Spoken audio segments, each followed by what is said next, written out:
कोशिश करिए कि हम लोग कंफ्यूज रखें कि हीरो कौन है विलन कौन है। आई थिंक ये नया दौर है कि हीरो भी विलन बन सकते हैं, उनमें भी नेगेटिव कैरेक्टरिस्टिक हो सकते हैं। और वही कोशिश करिए। मोहित सूरी की जो फर्स्ट लाइन थी उन्होंने मुझे बोली, तो कहते हैं कि कहानी एक विलन की। इस फिल्म में तो एक्चुअली कोई हीरोज है ही नहीं और ये फिल्म है विलन्स के बारे में। और मैं हूँ इस फिल्म में जो दो ग्रे शेडेड कैरेक्टर्स के बीच में हूँ। और आयशा जो है मेरे किरदार का नाम, वो हमेशा खुश रहती है, फुल ऑफ लाइफ रहती है, दूसरों की मदद करना चाहती है और चाहती है कि लोग हंसे और खुश रहे। एक जोक करके हमेशा जोक्स क्रैक करती है, भले ही कोई और उसकी जोक्स पे ना हंसे, वो खुद हंस देती है, खुद को बहुत फनी समझती है और बहुत बातें करती है। और इस तरह की एक्चुअली ज़रूरत ही नहीं थी क्योंकि मुझे बहुत टाइम से गाना गाना है। आशिकी से कोशिश कर रही है गाना गाने की। ऑफ कोर्स आशिकी टुबे जितना मैंने उनसे रिक्वेस्ट किया उन्होंने मुझे मौका नहीं दिया उस टाइम पे, क्योंकि जो लेवल सिंगिंग का था आशिकी टू में वो ऑब्वियसली मैं नहीं कर पाती। एंड तो उन्होंने एक विलन में मुझे मौका दिया और एक बहुत ही खूबसूरत गाना दिया है उन्होंने मुझे। तो मैं बहुत खुश हूँ क्योंकि बचपन से ही मैं चाहती आई हूँ कि I could sing for my films and I am doing that now. नहीं ऐसा कुछ नहीं है, पर डेफिनेटली बहुत अच्छा लग रहा है कि मैं अपनी फिल्म के लिए गाना गा रही हूँ। So it's a great feeling. Yeah, just 2 films old actually. Third is yet to come out. And while I was doing my second film, तब मैं मिला बालाजी मोहित सूरी एंड उन्होंने बताया कि ये पिक्चर में कंटेंट ये है, ये किरदार है जो नेगेटिव है।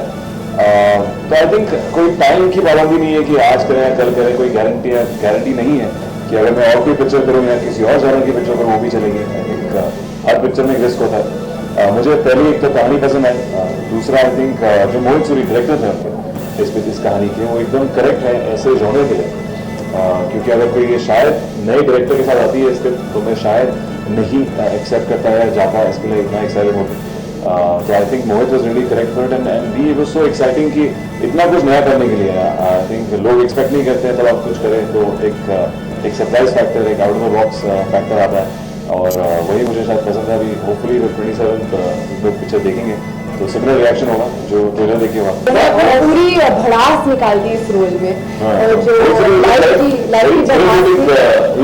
इसलिए वो अभी इतनी काम और कंपोज लग रहा है। तो सारे जो एंगर इश्यूज थे उन्होंने निकाल दिए इसलिए बिल्कुल नर्वस नहीं हुए थे। मैं नर्वस हो रही थी इनके लिए क्योंकि मैंने सोचा कि चलो मैं ट्रेंड हूँ और मैंने तो प्रॉपर ट्रेनिंग ली है और इन्हें तो एक ही दिन में सीखना था, तो मैं इनके लिए नर्वस हो रही थी। पर शूट के पहले दिन इन्होंने छलांग मारी पानी के अंदर और ये इतने कंफर्टेबल हो गए थे और मैं तो काफ़ी शॉक थी और पूरा मज़ा ले रहे थे डाइविंग का अंडर वाटर। और हम 2 दिन एक्चुअली अंडर वाटर हमने शूटिंग की तो बहुत मज़ा आया और हमने एक लैंग्वेज ही अपना बना लिया था वाटर कम्युनिकेट करने का। और इस फिल्म के लिए मैंने बाइकिंग एक बुलेट चलानी सीखी, तो ऑब्वियसली मैं 5.5 की हूँ और एक बुलेट जो है एक बहुत ही बड़ी बाइक है, तो डेफिनेटली मज़ा तो बहुत आया। और एक्चुअली मेरा कैरेक्टर जो है Ayesha, it's a very important part of her character कि वो बुलेट चलाती है। वो खुद हवा की तरह है, तो जब वो बुलेट पे भी है तो she feels like free riding the bike. कि बाइक में हमने कोशिश करी क्योंकि टाइम नहीं पहुंच रहा था, हमने सोचा कि वो साइड में जो पहिए लगाते हैं साइकिल वैसे लगाने की कोशिश करी, बट वो डायरेक्टर को पसंद नहीं आया तो हमने इनको वैसी चलाने दी। और जो सबसे tough I think action sequence था या इनके साथ पीछे बैठना बाइक में, क्योंकि जब ये ब्रेक लगाती मुझे नहीं पता कब लगाती और मेरे पाँव पहुंचते थे इनके नहीं, तो तभी भी जब भी हमारे मेरे साथ ही तो इन्होंने फैलना वाली होती है ना। एग्जैक्टली जब मैं अकेला जा रही थी मैं सपोर्ट किया आपने, आपकी टांगों ने। शुक्रिया, मेरी लंबी टांगें। एक्चुअली मतलब आप बात करें कि मैं आंखें बंद करके गाती हूँ, वही आप बोले क्योंकि वो नोट मुझे पहुंचने में थोड़ा कॉन्सेंट्रेट करना पड़ता है, इसलिए मैं अपनी आंखें बंद करके गाती हूँ। एंड ऑफ कोर्स जितना ज़्यादा गा रही हूँ मैं आई कैन फील कि और ज़्यादा मैं इंजॉय भी कर रही हूँ और आवाज़ खुली जा रही है, तो मज़ा आ रहा है।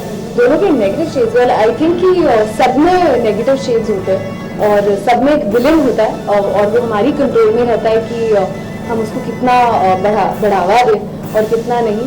तो या और that's also an important part of the film. Ritesh भी I think for the first time उन्होंने भी कुछ अलग करने की कोशिश करी है। उन्होंने बहुत पिक्चरें करी है पहले, बट अलग किस्म के जॉनर है, तो उनके लिए भी एक नया किरदार है एंड वो भी नेगेटिव कैरेक्टर प्ले कर रहे हैं। बेशक हम दोनों जब कहते हैं नेगेटिव तो हम लोग बाय एक्शन नेगेटिव चीज़ें negative by action negative character जो हम चीज़ें करते हैं पिक्चर में नेगेटिव है।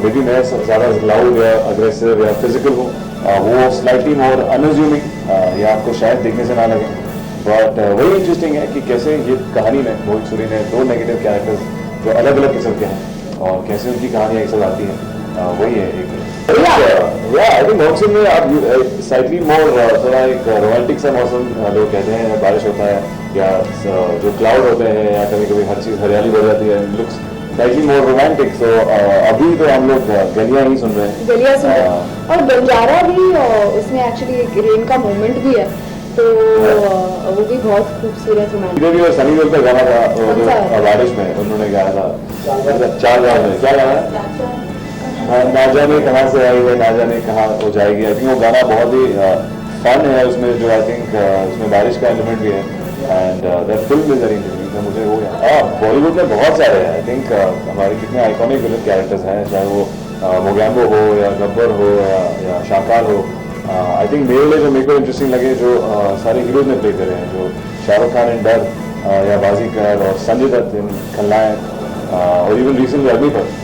आई थिंक इन दोनों में एक स्पेशल कैरेक्टरिस्टिक ये है कि जब ये लोग हीरोज नेगेटिव कैरेक्टर्स प्ले कर रहे थे उनकी एक लाइकेबिलिटी फैक्टर तभी भी वहाँ थी। आई थिंक आप उनको वो अपने एक्शन को जस्टिफाई करते थे अपने एक्टिंग के थ्रू।